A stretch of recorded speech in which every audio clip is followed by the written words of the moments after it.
Жұбайлардың махаббат тілі атты видео сабағымызға қош келдіңіз.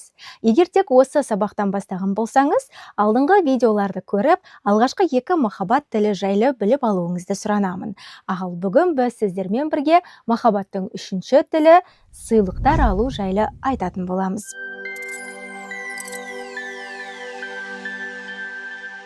Кейбір адамдарға бір ауыз жылы сөз жеткілікті. Кейбіреулерге сапалы уақыт қажет, ал кейбіреулерге бір кішкентай сыйлық бәрінен де қымбат. Неге? Бұл материалды құндылық па, әлде махаббаттың тілі ме? Сонымен, сүйіспеншіліктің үшінші тілін сыйлықтар алуды талқылауды бастайық. Бұл ақша шашу туралы сабақ емес. Бұл адам өзін сүйікті сезіну үшін нені қажет етеді деген сабақ. Антропологтар бір қызық нәрсені байқаған. Жер бетінде қанша түрлі мәдениет болса да, сыйлық махаббаттың әрдайым бір бөлігі болып табылған. Майялар, ацтектер, полинезиялықтар, эскимостар барлығында некеге тұруда, сүйіспеншілікті білдіруде, қарым-қатынасты бекітуде, яғни адамзат тарихында сыйлық беру әрдайым сүйіспеншілікті, құрметті, байланыс пен адалдықты білдірудің бір жолы болған. Біздің қазақта да бұл ежелден бар. Яғни қазақ ұғымында сыйлық беру жай ғана зат алмасу емес, ниет алмасу болған. Яғни мәдениетімізде бұл тіпті тереңірек тамыр жайған десек те болады. Бізде сәлем сөздің анасы десе де, сый көңілдің айнасы деп түсінген. Құрғыл бар ма? Сыйға сый, кәдеңді ұмытпа, сүйінші, көрімдік деген сөздер бекер айтылмаған ғой. Сыйлық байлықтың емес, ықыластың өлшемі. Бір уыс құрт, орамал, сақина, немесе ат мінгізу, бәрі де сені ойладым, сен мен үшін қымбатсың деген хабар берген. Ер жігіттің қалың мал беруі, құда жекжатқа тарту жасауы, анасының баласына сақтап қойған бұйымы, мұның бәрі махаббатты іс арқылы көрсетуі. Қазақ махаббатты көп сөзбен емес, әрекетпен дәлелдеуді қадірлеген. Тіпті сыйлық арқылы адамның мәртебесін көрсеткен. Мысалы, ене келініне жақсы ене бола білсе, қыздың анасы, яғни құдағиы, қос құдағи сақина сыйлаған, яғни екі саусаққа тағылатын сақина. Ал егер келінін бөліп жарып, көн көрсетпесе, онда бір саусаққа тағылатын сақина берген. Сол арқылы дүйім жұрттың алдында ененің келініне қандай енелік жасап жатқанын байқатқан. Сондықтан сыйлықтар тілі бізге жат тіл емес. Бұл қазақтың жүрегіне жақын, болмысына сіңген сүйіспеншіліктің, тәрбиенің, ниеттің тілі. Үлкен кішісі маңызды емес, маңыздысы оның артындағы ниет пен еске алу, сыйлық беру бар. Алдыңғы сабақтарымызда айтқанымыздай, сүйіспеншілік әрдайым беру арқылы көрсетіледі. Сыйлықты қолға ұстап, қарашы, ол мен туралы ойлады, немесе ол мені есінде сақтады дей аласыз. Біреуге сыйлық берерде, сіз сол адам туралы ойлайсыз. Сыйлықтың өзі сол ойдың символы. Ол қанша ақша тұратыны, тіпті тегін болса да маңызды емес. Маңыздысы сіздің ол туралы ойлағаныңыз. Санаға келген ой маңызды емес. Маңыздысы сол ой сыйлық түрінде және оны сүйіспеншіліктің белгісі ретінде ұсынылғаны. Аналар балаларының бақшадан гүлдерді сыйлық ретінде әкелген күнді есіне сақтайды. Олар тіпті ондай гүлдерді өздері жинағысы келмесе де, сүйіспеншілікті сезеді. Яғни балаңыз сізге «Анашым, мынау гүл сізге» деп тіпті шөп алып келсе де, сіз оған қуанасыз. Себебі сіз баланың ниетін көріп тұрсыз. Балаңыз сізді қуантқысы келді, сізге жақсы нәрсе, жақсы эмоция сыйлағысы келді, иә? Бұл жерде сыйлықтың өзі емес, тіпті сіз оны сақтамасаңыз да, бірақ сол сәтте сезінген баланың ниеті мен сіздің сезіміңіз маңызды. Солай, балалар ерте жастан бастап ата-аналарына сыйлық беруге бейімделеді. Сыйлық берудің негізгі сүйіспеншілік екендігінің тағы бір белгісі болуы мүмкін. Сыйлық көрнекі символ. Сыйлықтар сүйіспеншіліктің көрнекі нышандары. Некелесу салтанаттарының көпшілігінде сақина алмасу болады.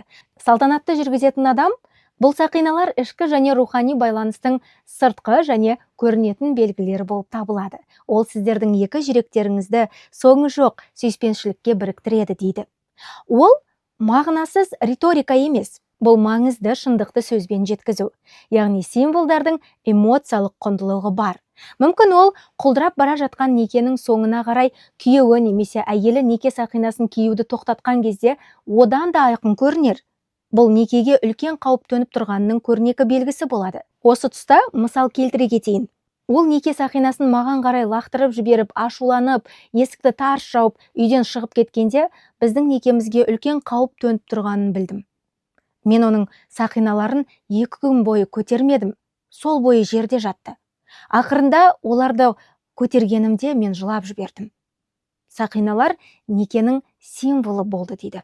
Сол сәтте мен некеміздің құлдырағанын, оның бұзылудың алдында тұрғанын, тіпті мүмкін мүлде бұзылып кеткенін түсіндім.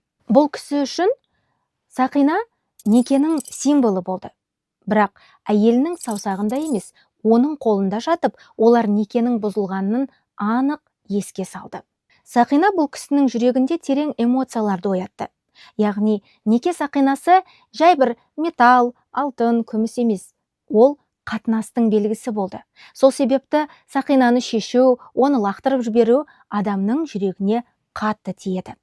Егер біреудің негізгі сүйіспеншілік тілі сыйлықтар тілі болса, ол үшін гүл, кішігірім ашық хат, кішкентай тосын сый махаббаттың дәлелі болады. Кейбір адамдарға көрнекі символдар басқалардан гөрі маңыздырақ. Сол себепті адамдардың неке сақинасына деген көзқарасы әртүрлі. Кейбіреулер үйлену тойынан кейін сақиналарын ешқашан шешпейді, ал басқалары неке сақинасын тіпті де кимейді. Адамдардың негізгі сүйіспеншілік тілдері әртүрлі болатынына ол тағы бір дәлел. Егер менің негізгі сүйіспеншілік тілім сыйлықтар алу болса, мен сенің сыйлаған сақинаңды жоғары бағалап, мақтанышпен тағып жүремін дейді. Сен маған жылдар бойына беретін сыйлықтарың мені эмоциялық жағынан тебірентеді дейді. Мен оларға сүйіспеншіліктің белгісі ретінде қараймын. Көрнекі символ ретіндегі сыйлықтарсыз сүйіспеншілікке күмән келтіруі мүмкін. Сыйлықтар барлық өлшемдерде, тіпті түстерде және пішіндерде болуы мүмкін. Кейбір сыйлықтар қымбат, ал басқалары тіпті тегін. Негізгі сүйіспеншілік тілі сыйлықтар алу болып табылатын адамға сыйлықтың бағасы маңызды. Тек егер бұл сіздің қалтаңызға ауырлық түсірмесе. Егер мысалы миллионер адам әрдайым 1000 теңгелік сыйлық беретін болса жұбайына, жұбайы әрине ренжиді ол нәрсеге. Себебі оның одан да қымбат, одан да құнды зат алып беруіне шамасы келеді. Және әйелі осы тұста күйеуінің сүйіспеншілігіне күмән келтіруі мүмкін, е? Бірақ егер отбасының қаржысы шектеулі болса, 1000 теңге тұратын сыйлықтың өзі 1.000.000 теңгеге тұрарлық сүйіспеншіліктің көрінісі болады. Сыйлықтарды сатып алуға, тауып алуға, немесе қолдан жасауға болады. Күйеуі үйге келе жатып қызықты құс қауырсынын тауып, оны үйге декорды ұнататын әйеліне әкелсе, оны сүйіспеншілігін білдіру ретінде жасайды. Себебі әйелі ол қауырсынның тұратын орнын білуі мүмкін, е? Ал ақшаңыз жеткілікті болса, 1000 теңгелік ашық хат сатып алсаңыз болады. Ақшаңыз жетпесе, қолдан біреуін жасаңыз. Бір парақ қағаз алып, ортасынан бүктеп, қайшымен жүректің пішінін қырқып, мен сені сүйемін деп, өз атыңызды жазып беруіңізге де болады. Сыйлықтар қымбат болуы маңызды емес. Мен сыйлық беруге жоқпын деуі мүмкін осы тұста, е? Алайда біреу былай десе, мен сыйлық беруге жоқпын, мен бала кезімде көп сыйлық алған емеспін, сыйлықтарды таңдауды да білмеймін, бұл менің табиғатыма тән емес десе. Құттықтаймын, сіз керемет сүйіспеншілік көрсетуші болуда алғашқы жаңалық аштыңыз өзіңіз үшін. Сіз және сіздің жарыңыз әртүрлі сүйіспеншілік тілінде сөйлейсіз. Енді осы жаңалықты ашқаннан кейін екінші тіліңізді үйрену ісіне кірісуіңізге болады. Егер сіздің жұбайыңыздың негізгі сүйіспеншілік тілі сыйлық алу болса, сіз тәжірибелі сыйлық беруші бола аласыз. Шын мәнінде бұл үйренуге ең оңай сүйіспеншілік тілдерінің бірі. Бір ерекше оқиғаны күтпеңіз, бір ерекше жағдайды. Егер сіздің жұбайыңыздың негізгі сүйіспеншілік тілі сыйлық алу болса, сіз не берсеңіз де ол соны сүйіспеншілік көрінісі ретінде қабылдайды. Егер жарыңыз сіздің берген сыйлығыңызды сынап, сіз не берсеңіз де оны жақсы қабылдамаса, онда сыйлық алу оның негізгі сүйіспеншілік тілі емес. Сыйлық беру, бағана айтқанымдай, үйренуге ең оңай тіл, е? Әрине, егер сіздің жұбайыңыздың сүйіспеншілік тілі негізгі сүйіспеншілік тілі сыйлық беру болса. Бұл қажеттілік көбіне адамның балалық эмоционалды тәжірибесімен байланысты. Психологияда бұл махаббатты тану және қабылдау тәсілі деп қарастырылады. Егер адам өскен ортада эмоция ашық айтылса, мен сені жақсы көремін, сен үшін қуаныштымын деген сөздер сирек болса, физикалық жақындық, яғни құшақтау, арқасынан қағу, бетінен сүю дегендей аз болса, ата-ана махаббатты сезім арқылы емес, міндет арқылы көрсетсе, яғни тамақ бар, киімің бар, оқуың бар, демек бәрі дұрыс. Яғни демек осымен менің міндетім бітті десе, онда балада бір ішкі сұрақ қалыптасады. Мен шынымен маңыздымын ба? Мұндай жағдайда бала махаббатты сөзден емес, эмоциядан емес, нақты белгілер арқылы тануға үйренеді. Сыйлық сол белгіге айналады. Бұл заттың өзі емес, бұл берілген көңілдің дәлелі.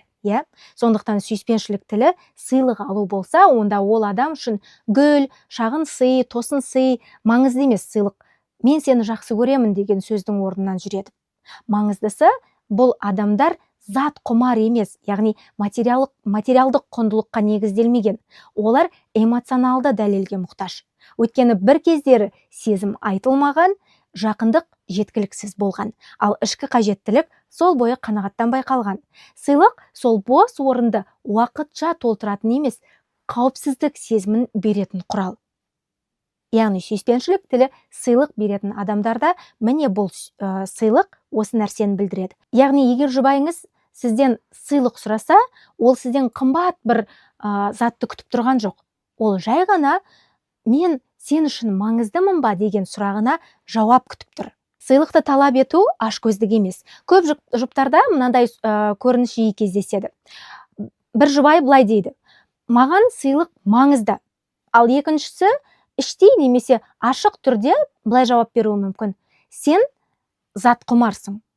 То есть ақша құмарсың, яғни бір материалдық құндылық үшін ғана менімен жүрсің деуі мүмкін. Ол мен үшін рухани жақындық маңызды, ал саған тек қана дүние керек деп. Бұндай сөздерді көп адам естиді. Әсіресе қазір, себебі қазір көп жастар өздерінің маңыздылығын көбіне зат арқылы. Яғни, егер сен маған бірдеңе алып бере алсаң, демек мен сен үшін маңыздымын деген нәрсені.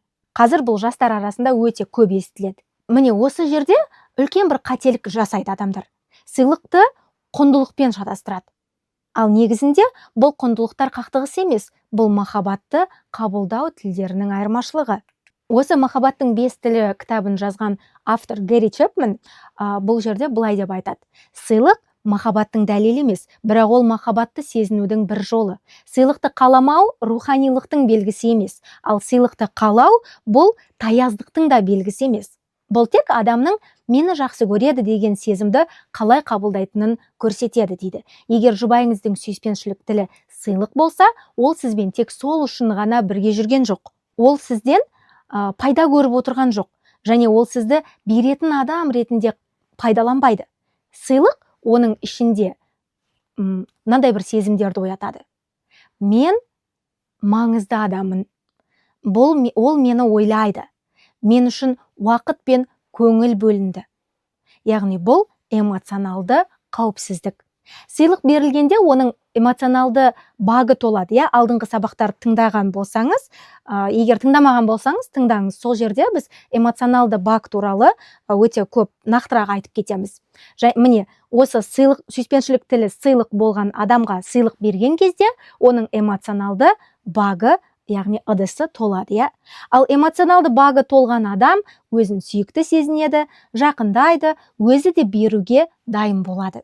Көп жағдайда сүйіспеншілік тілі сыйлық болған адамдар жұбайынан көп нәрсе күтпейді.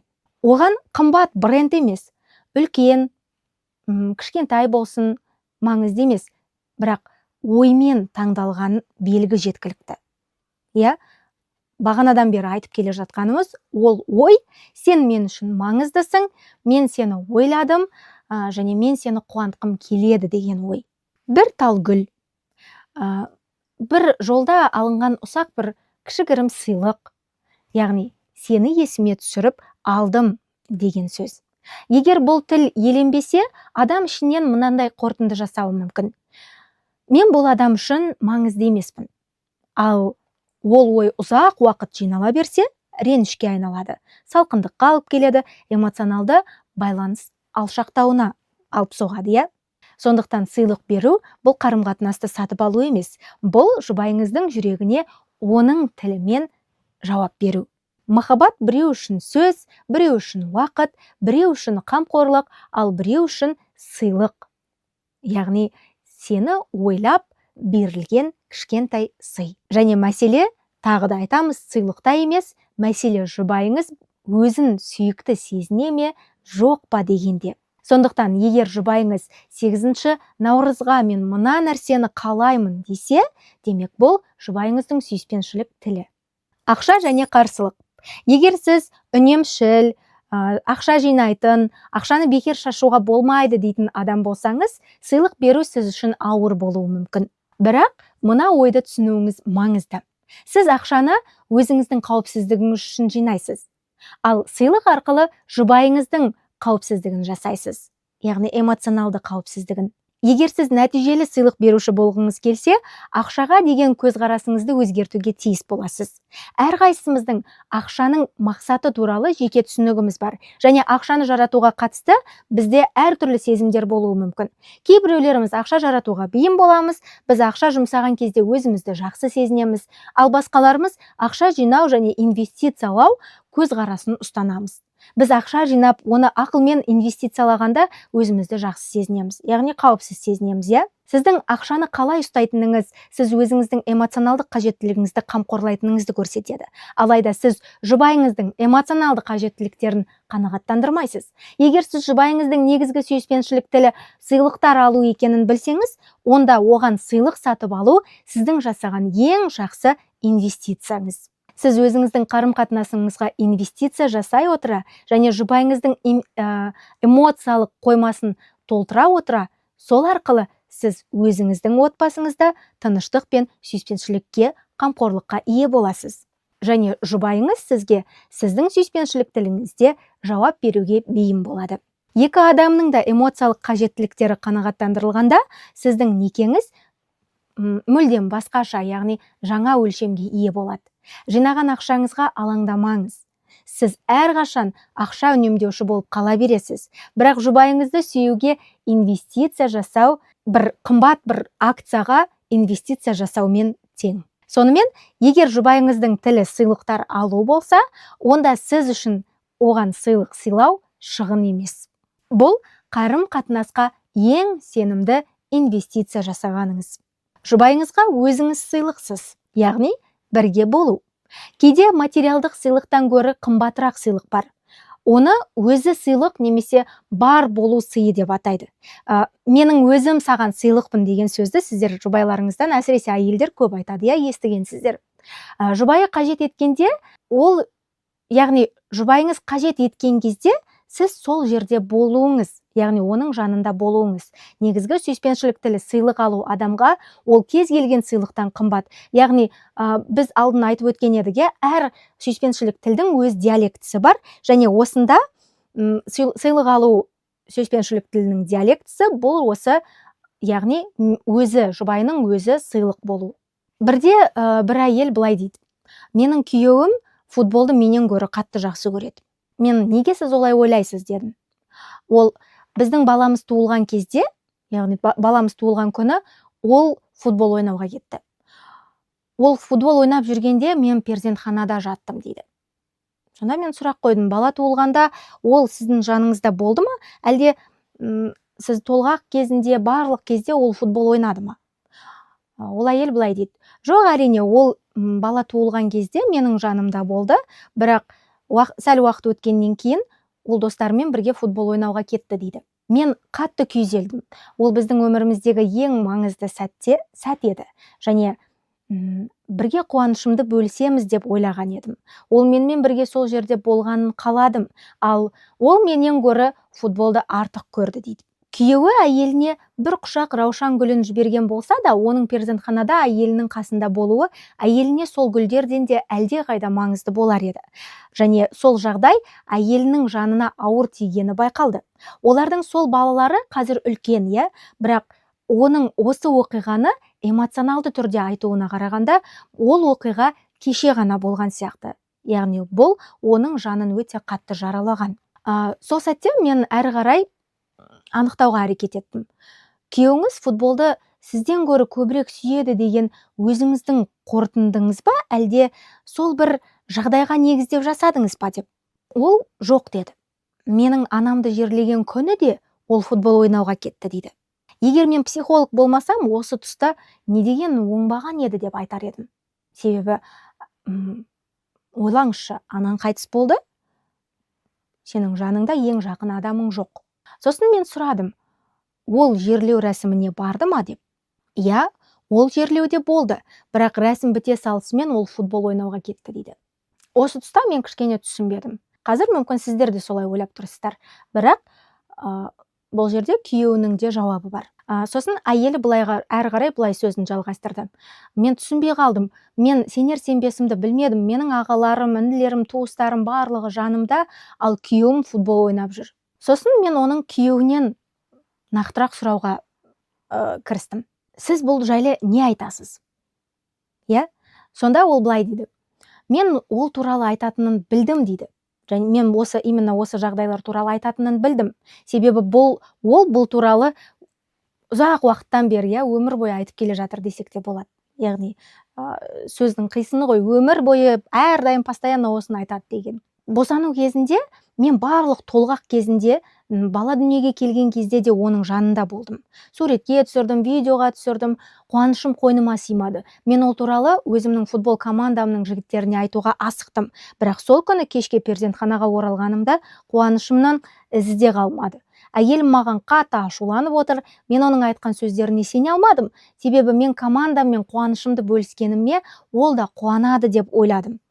Маңызды сәтте мен оның жанында болдым. Әрі қарай мен оған ешқандай көмегім керек емес деп ойладым дейді.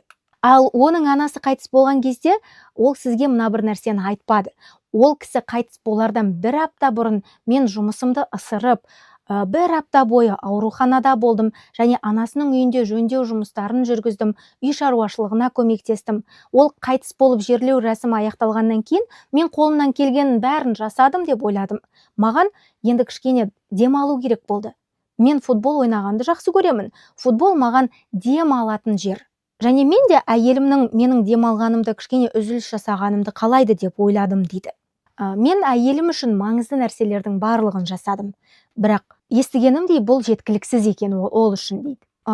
Әйелім маған сол күндерді ұмытуға ешқашан мүмкіндік бермейді. Ол маған футболды менен артық жақсы көресің деп күніге айтады десек те болады. Бұл әрине күлкілі ғой дейді. Негізінде олай емес.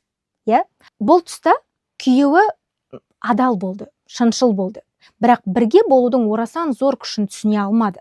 Оның әйелінің ойында күйеуінің ойымен бірге болуын бәрінен де маңызды болды. Жұбайыңыздың негізгі сүйіспеншілік тілі сыйлық алу болса, қиындық кезінде жанында бірге болу сіз жасай алатын ең күшті сыйлық. Сіздің тұла бойыңыз сіздің сүйіспеншілігіңіздің символы бола алады. Символды алып тастасаңыз, сүйіспеншілік сезімі бұл секілді ғайып болады. Егер сізге жұбайыңыздың қасында болуы маңызды болса, онда оны жұбайыңызға сөзбен айтып жеткізіңіз. Үкіммен, сынмен емес, сөзбен. Сенің осындай сәттерде менің жанымда болғаныңды қалаймын. Себебі бұл маған эмоционалды қауіпсіздік береді. Сонда мен өзімді қауіпсіз, бақытты сезінемін. Сүйетініңді сеземін. Өз ойын, өз қалауын ашық айту жұбайлар арасында көптеген қиындықтардан сақтайды. Ол сіздің ойыңызды табады, біледі, өзі де түсінсе болады ғой деп күтпеңіз. Егер жұбайыңыз сізге мен сенің сол жерде бүгін кешке, ертең, түстен кейін менімен бірге болғаныңды қалаймын десе, ол өтінішке байыпты қараңыз. Сіз үшін бұл маңызды болмауы мүмкін, бірақ егер сіз бұл өтінішті мақұлдамасаңыз, онда сіздің ниетіңіз жұбайыңыз үшін басқаша түсінілуі мүмкін. Әрине, ол үшін қиын сәттерде бұл тағы да айтамын, адамды манипуляция жасау әрекеті болмау керек. Яғни адамның еркелігімен, тәлпіштігімен, мен қазір сенің қасымда болғаныңды қалаймын деп, қасымда болмасаң, айтқанымды тыңдамасаң, демек сен мені сүймейсің деген манипуляция емес. Жұбайыңыз үшін қиын сәттерде, ол үшін маңызды сәттерде жанында болыңыз. Диплом алу, ауыр сәттер, қайғылы сәттер, немесе бір қуанышы, тіпті ол үшін егерде бір курсты тәмамдап сол жерден сертификат алу маңызды болса, онда сол сәтте оның жанында болыңыз. Онымен бірге сол қуанышты бөлісіңіз. Міне, сонда сіз оның эмоционалды ыдысын толы күйінде ұстайсыз. Сонымен, маңызды сәттерде жанында болу сыйлық тіліндегі адам үшін бұл ең күшті махаббаттың белгісі. Сыйлықтар қымбат болуының және апта сайын немесе бір определенный бір уақыттарда берілуінің қажеті жоқ. Бірақ егер адамдар үшін олардың құндылығы ақшалай құндылыққа ешқашан қатысы жоқ, бірақ толығымен сүйіспеншілікпен байланысты болуы мүмкін. Сіз жұбайыңыздың тілінде сөйлей бастағанда, некелеріңіз түбегейлі өзгере бастайды. Сонымен, қымбатты тыңдарман, осы сабақты қорытындылай келе, мына бір нәрселерді түсінейік. Сыйлық бұл зат емес, бұл символ. Сыйлық мен сені ойладым, сен мен үшін маңыздысың деген белгі. Және оның бағасы емес, мәні маңызды. Қазіргі заманда сыйлыққа біз көбіне мән береміз, әсіресе былай деп ойлаймыз. Қолданатын затты бергіміз келеді, бір пайдасына тиетін, бұл пайдаға жарасыншы деп, жай әшейін тұратын, немесе бір қолданбайтын, немесе біреуге сыйлап жіберетін зат бергіміз келмейді. Сондай-ақ сыйлық, махаббат тілі сыйлық беру, сыйлық алу адам сізге сыйлық берсе, ол сыйлық ол үшін де маңызды. Ол жай ғана сіздің сүйіспеншілік тіліңіз сыйлық алу болған үшін емес, өзінің сүйіспеншілік тілі де сыйлық алу болғаннан кейін сыйлық беріп тұрған болуы мүмкін. Және ол үшін бұл сыйлық маңызды. Сондықтан бағанағы ойыма оралсам, әрдайым біз сыйлыққа бір құндылықты, бір маңызды, бір пайдаланатын болсын, іске жарасын деген нәрсені енгізе бермейік. Мысалы, былай ойлайды, жеп тауса салатын зат емес, бір ұзақ уақыт бойы қызмет ететін зат берген жақсы ғой дейді. Бірақ егер ол адам үшін сол бір клубника в шоколаде, немесе бір тәтті, немесе бір сол уақытта ғана оған бір қуаныш, эмоция сыйлайтын зат болса да, бірақ ол үшін маңызды болса, сол нәрсені беріңіз. Себебі біз мәңгілік емеспіз, біз үшін осы сәттер маңызды. Болашақпен, өткен шақпен емес, қазіргі сәтпен, сол сәттерде қазіргі сәтпен өмір сүру маңызды. Сондықтан қазіргі сәтте жұбайыңыздың эмоциялық тыныштығын, эмоциялық баюын, эмоциялық қауіпсіздігін ойлаңыз. Сонымен, соңғы уақытта жұбайыңызды қуантқан 5 сыйлықты есіңізге түсіріңіз. Жұбайыңыздың сүйіспеншілік тілі сыйлықтар екенін білгіңіз келсе, келесі апта бойына кемінде 1 рет тосын сый жасаңыз. Себепсіз, немесе бір арнайы бір күнді күтпеңіз. Бір-біріңізге сыйлық беру жолдары туралы ойланыңыз. Тіпті қаржы жағы тапшы болса да, егер оның сүйіспеншілік тілі сыйлықтар болса, ол мұны ешқашан ұмытпайды. Келесі сабақта көріскенше, мен сіздермен әзірге қоштасамын, және әр сабақтың соңында үй тапсырмасы бар екенін ұмытпаңыз. Егер сізге кері байланыс керек болса, біздің Instagram, TikTok парақшаларымыз арқылы шыға аласыз. Сау, саламат болыңыз.